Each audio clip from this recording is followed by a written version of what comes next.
What's up guys, in this video I'm going to show you how to color grade, taking this clip right here to this clip right here. Now if you want to download this clip and try this with me, in the description below I'll leave a link, and I've also left chapters on this video if you want to skip around. And the first thing you want to do to actually access the color grading panel in Premiere Pro is you select the clip like so, and all you have to do now is you go to the top right hand corner, click on color. I already have it open as you can see, and if you're in a rush you can just click on the auto feature. This normally does not do a lot to the clip itself, so the first thing that I actually want to do is I want to crank up the shadows quite a lot. Now it doesn't look that good right now, but the shadows are basically adding contrast to my clip, all the buildings in the clip. And then the next thing I do is I also like to turn down the whites a lot and turn down the blacks.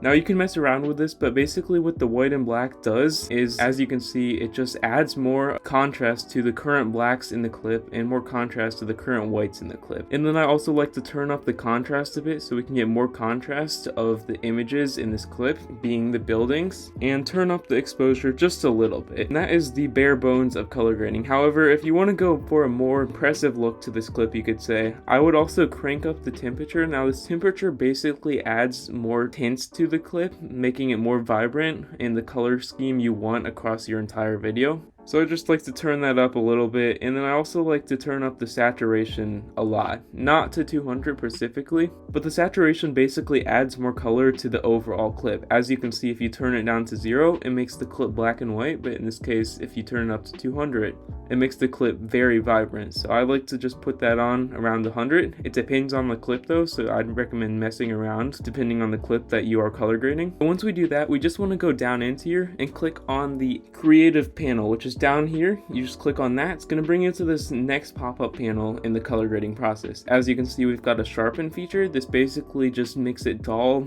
or sharper the objects in the clip. In this case, I want the buildings to be a little bit more sharp than they currently are. So I'm going to put that at 16, and then I'm going to turn up the vibrance just a little bit. This basically adds more color.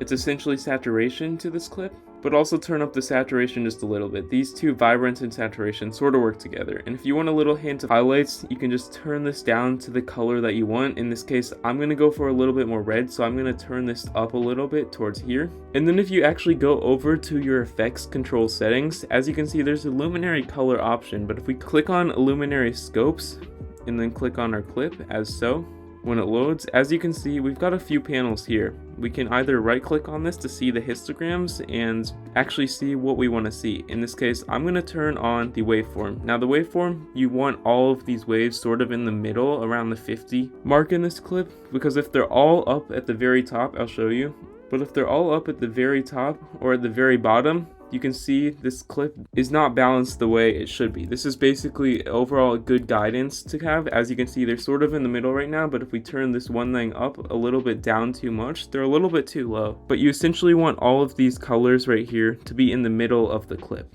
But moving back on to HLS secondary, this is one of my favorite settings. As you can see, when we're in the setting, we can actually select one of these color matching tools. In this case, I'm going to choose this one right here. It's called the eyedropper tool, and you actually want to select like one of the monochrome colors, like one of the lighter whites. In this case, I'm just going to choose the sky, and you can actually choose the shade of color you want this clip to be. As you can see, it's all gray right now, but when I let go, it actually just barely changes the color of the sky. And you can also do this for certain color buildings. In this case, if you select a red right here and you click on the eyedropper tool, select this red right here, you want it to be a very clear color, turn that up, and then turn on the saturation a little bit. It actually adds to it quite a bit.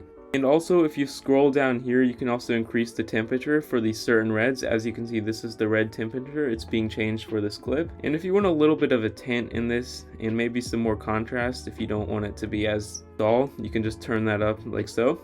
And as you can see, this clip is already looking a lot better. However, if we do want to add a vignette, which is basically adding some side barriers around this clip, we can either create a mask, or we can click on vignette, which is the very bottom, and actually choose the amount we want it. As you can see, it shifts the focus of this clip, adding a little outline to the shot. It makes your eye focus on the very middle of the clip more. You can either add it white by increasing it all the way to the right, or left, which makes it black on the edges. In this case, I'm just going to do a little bit to the left, which makes it a little bit black, drawing your focus more to the center of this clip and even the road. And then I'm going to adjust the midpoint of this a little bit to the right because I don't want it to be as apparent as it currently is. And as you can see when I do that and then adjust the roundness, this basically is the feather. The feather is the amount that it gradually shows. In this case, I'm going to increase it a little bit and then increase the feather a whole lot too.